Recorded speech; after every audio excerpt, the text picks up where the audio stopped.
हरिः ओं तत्सत् श्रीमते रामचन्द्राय नमः। ॐ नमः परमहंसास्वादितचरणकमलचिन्मकरन्दाय भक्तजनमानसनिवासाय श्रीरामचन्द्राय। माता रामो मत्पिता रामचन्द्रः, स्वामी रामो मत्सखा रामचन्द्रः। सर्वस्वं मे रामचन्द्रो दयालुर्नान्यं जाने नैव जाने न जाने। श्रीसीतानाथ समारम्भां श्रीरामानन्दार्यमध्यमाम् अस्मदाचार्यपर्यन्तां वन्दे श्रीगुरुपरम्परां। श्री वृंदावन बिहारी लाल की जय। श्री लाडली लाल सरकार की जय। श्री यमुना रसरानी की जय। जय जय श्री राधे श्याम। हरिशरणम परात्पर परब्रह्म सर्वेश्वर सच्चिदानंद आनंद कंद मुकुंद गोविंद की महती कृपा करुणा से हम आप सभी लोग भक्ति महारानी के श्रृंगार की चर्चा कर रहे हैं, सुन रहे हैं। यह सब भगवान की विशेष कृपा का फल है।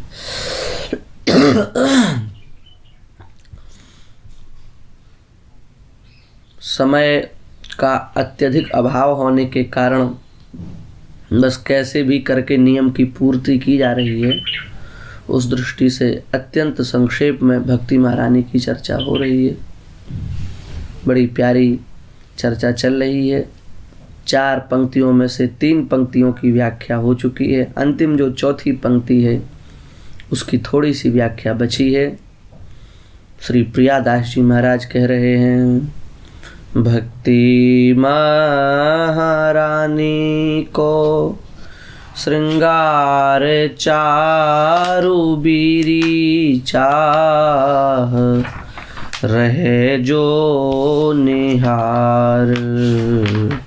लह लाल प्यारी गाइए रहे जो निहार।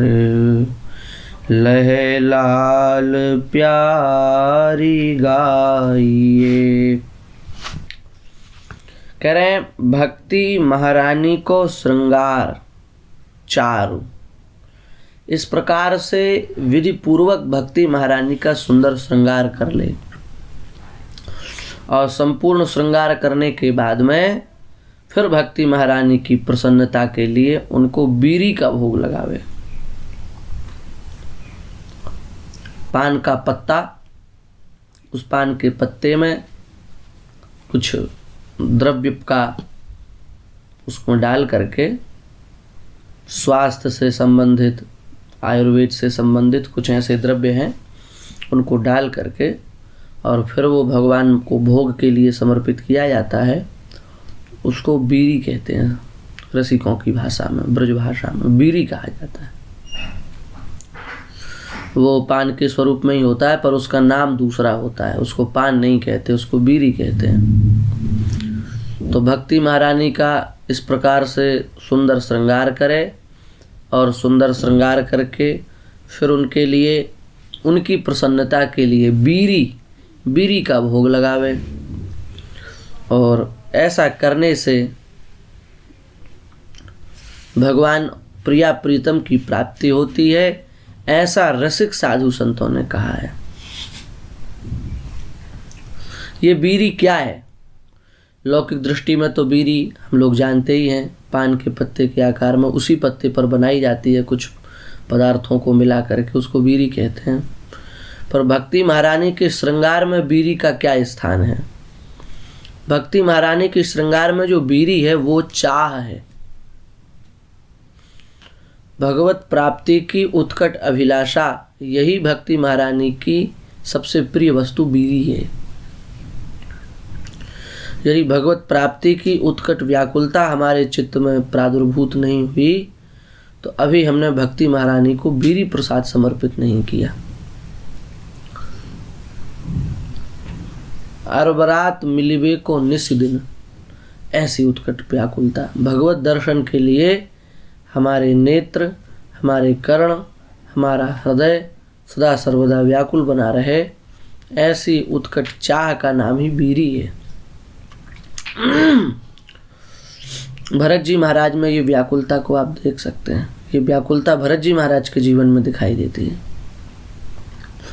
राम जी के आने की एक दिन की अवधि शेष है और भरत जी महाराज बड़े व्याकुल हो रहे हैं, अपने दुर्भाग्य को कोस रहे हैं, लक्ष्मण जी के सौभाग्य की प्रशंसा कर रहे हैं। एक एक क्षण उनका युगों युगों के समान बीत रहा है। वे सोच रहे हैं कि राम जी के आने की अवधि पूर्ण होने वाली है और यदि राम जी नहीं आए, राम जी के आने की अवधि पूर्ण होने वाली है और यदि राम जी नहीं आए और मेरा शरीर फिर भी ज्यों का त्यों बना रहा, मेरे प्राण नहीं छूटे, तो मेरे से अधम और कौन होगा। इस प्रकार से राम रूपी राम जी के विरह समुद्र में श्री भरत जी डूब रहे हैं, फिर ऊपर आ रहे हैं, फिर डूब रहे हैं, फिर ऊपर आ रहे हैं, फिर डूब रहे हैं, फिर ऊपर आ रहे हैं। इसको कहते हैं व्याकुलता, इसको कहते हैं चाह, इसको कहते हैं बीरी। श्री चैतन्य महाप्रभु जी भी कह रहे हैं ना, युगायितम निमेषेण चक्षुषा प्रावृषायितम शून्यायितम जगत सर्वम गोविंद विरहेण में। निमेषेण युगायितम, एक एक निमिष युगों युगों के समान बीत रहा है। चक्षुषा प्रावृषायितम, ये आंखें सावन के बादल के समान बरस रही हैं। शून्यायितम जगत सर्वम, यह संपूर्ण जगत शून्य के समान प्रतीत हो रहा है गोविंद विरहेण में, भगवान के विरह में। यही भाव श्री चतुर्भुज दास जी महाराज का, जो कुंभन दास जी के छोटे पुत्र थे श्री चतुर्भुज दास जी महाराज, उनका भी यही भाव। दर्शन को नैना तपे, वचन सुनन को कान, मिलिबे को हियरा तपे, हिय के जीवन प्राण। दर्शनों के लिए नेत्र व्याकुल हो रहे हैं, आपकी वाणी सुनने के लिए कर्ण जो है वो व्याकुल हो रहे हैं। मिलवे को हीरा तपे, आपसे मिलने के लिए हृदय व्याकुल हो रहा है। हिय के जीवन प्राण, आप तो हमारे मन बुद्धि चित्त अहंकार सबके प्राण हैं, सबके स्वामी हैं, सबके नाथ हैं। आप हमसे इतने दूर कैसे हो गए, ये बात है। तो बस कहने का भाव यही है कि ये चाह है भगवत प्राप्ति की, हमारे अंदर अभिलाषा जाग जाए। यह अभिलाष निरंतर होई, देखे नयन परम प्रभु सोई। यह अभिलाषा हमारे अंदर निरंतर जगी रहनी चाहिए, कब भगवान के दर्शन हो और कब हम उनको देखें, कब मिली हो, कब भेंटी हो, पूरन परमानंद। चाह गई चिंता गई मनुआ बेपरवाह, है ना। ये इस प्रकार से उत्कट अभिलाषा, उत्कट इच्छा हमारे चित्त में प्रकट हो जाए, इसी का नाम है चाह, और यही बीरी है।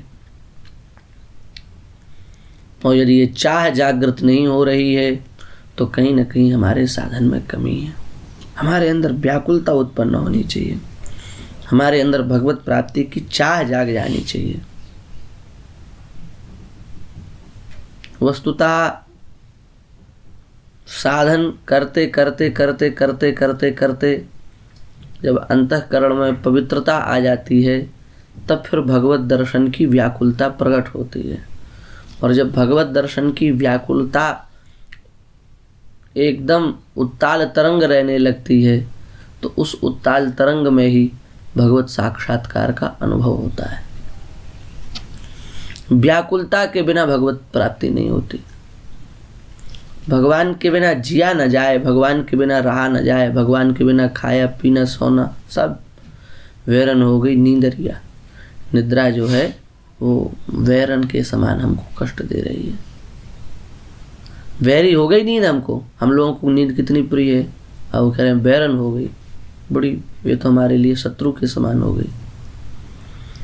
कमर में पत्थर बांध करके भजन करते हैं साधु लोग। नींद आएगी तो जब अत्यंत घोर निद्रा आएगी उसी समय हम सो पाएंगे, क्योंकि कमर में पत्थर बंधा है।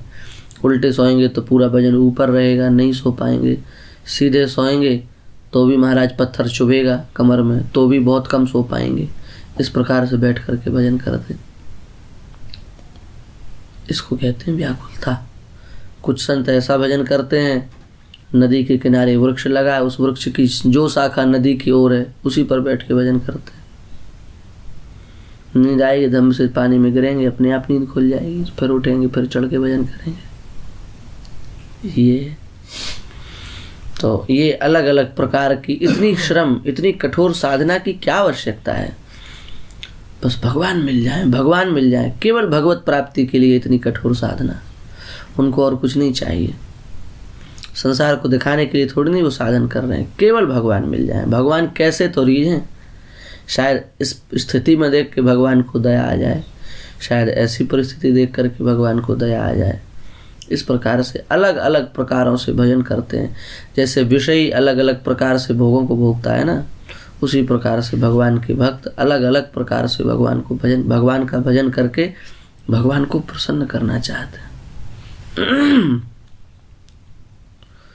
श्री राधा सुधा निधि में देखो, श्री हरिवंश महाप्रभु जी ने कितने प्रकार की अभिलाषाएं की हैं। ऐसा दिन कब आएगा जब हे स्वामिनी, हे प्रियाजू, मैं आपके चरण कमलों का आलिंगन करूँगा। ऐसा दिन कब आएगा जब मैं आपकी सुंदर सोहिनी सेवा करूं। ऐसा दिन कब आएगा जब मैं आपके सुंदर चरणार बिंदों का दर। अभिलाषा ही अभिलाषा, और एक भी अभिलाषा लौकिक नहीं है।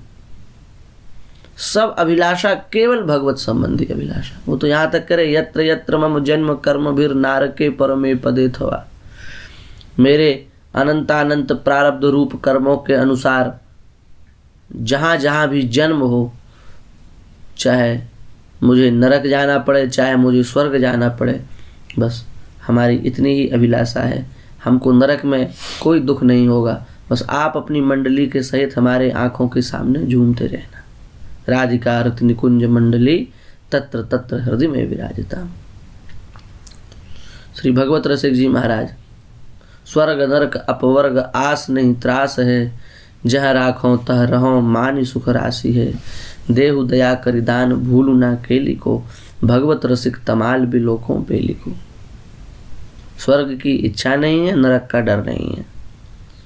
स्वर्ग नरक अपवर्ग आस नहीं त्रास है। स्वर्ग की अपवर्ग की आशा नहीं है, नरक का डर नहीं है। जहाँ राखो, आप जहाँ रख दोगे तहाँ रहो, वहीं हम रह जाएंगे। मानी सुख राशि है, कभी दुख का अनुभव नहीं करेंगे, बड़े प्रसन्नता से रहेंगे। लेकिन देहु दया करी दान, आप हमको एक दान दे दो दया करके। क्या? भूलू ना केली को, जो आपकी हमको नित्य केली दिखाई दे रही है, जो प्रिया प्रियतम का अद्भुत रस महोत्सव हमारे नेत्रों के सामने आंदोलित हो रहा है, वह कभी तिरोहित न हो। भगवत रसिक तमाल बिलोकों बेली को। भगवत रसिक जी कह रहे हैं कि बस इसी प्रकार से हम इस रूप सुर माधुरी का, इस लीला माधुरी का, इस वेणु माधुरी का, इस रस माधुरी का दर्शन करते रहें। भगवत भक्तों की बस इतनी ही चाह है, इतनी ही इच्छा है, और बस ऐसी ही इच्छा हम सबके हृदय में आ जाए तो ईमानदारी से हम लोग भक्ति महारानी को हम लोगों ने बीरी का भोग लगा दिया। और ये बीरी का भोग ऐसा है महाराज, चाह रहे जो निहारी। इस बीरी भोग को देख करके भक्ति महारानी अत्यंत प्रसन्न हो जाती हैं, बड़ा उनका मन प्रसन्न हो जाता है। बस यही सुंदर हम भोग उनके चरणों में समर्पित करें, और इससे क्या होगा? बोले लाल प्यारी गाइए, प्रिया प्रियतम की प्राप्ति हो जाएगी। भक्ति महारानी का संपूर्ण सुंदर श्रृंगार करने का फल क्या है? प्रिया प्रियतम की प्राप्ति, श्यामा श्याम की प्राप्ति। श्री सीताराम के चरण कमलों की प्राप्ति, श्री लक्ष्मी नारायण के चरण कमलों की प्राप्ति, यही इसका फल है। ये क्या, किसका मत है ये? बोले गाइए, ऐसा वेदों ने, शास्त्रों ने, पुराणों ने गाया है। ये हमारी मन की कल्पना नहीं है, थोथी कल्पना नहीं है। कुछ लोग ऐसे तो ना, थोते ही ग्रंथ निगम आगम सब पढ़ पढ़ी गाल बजावे। रूपलाल जी कह रहे हैं अपनी वाणी में, पढ़ पढ़ी ग्रंथ निगम आगम सब, कुछ वेद पढ़ लिया, कुछ पुराण पढ़ लिया, कुछ आगम ग्रंथ पढ़ लिए और गाल बजावे, प्रवचन चालू कर दिए। ये भक्त की पहचान नहीं है। रूप लाल हित करनी कथनी, एक करे सचु पावे। जब करनी कथनी एक हो जाती है, जो वाणी में है वही मन में है, वही क्रिया में है, जब ऐसी स्थिति हो जाती है, मनस्य कम वचस्य कम कर्मण्य कम महात्मना, ऐसी स्थिति जब चित्त की हो जाती है, तब सचु पावे, तब कहीं सत्य वस्तु की प्राप्ति होती है। नहीं तुम्हारा धोखे में ही रह जाता है वो व्यक्ति। ये भक्ति महारानी की अनुपम महिमा है और वस्तुतः भक्ति ही सर्वोपरि है। जाते बेग द्रवों में भाई, सो मम भगति भगत सुखदाई। भगवान कह रहे हैं, जिस साधन से मैं सर्वोत्कृष्ट, सबसे शीघ्र प्रसन्न होता हूँ, सबसे जल्दी प्रसन्न होता हूँ, वह साधन केवल भक्ति योग है।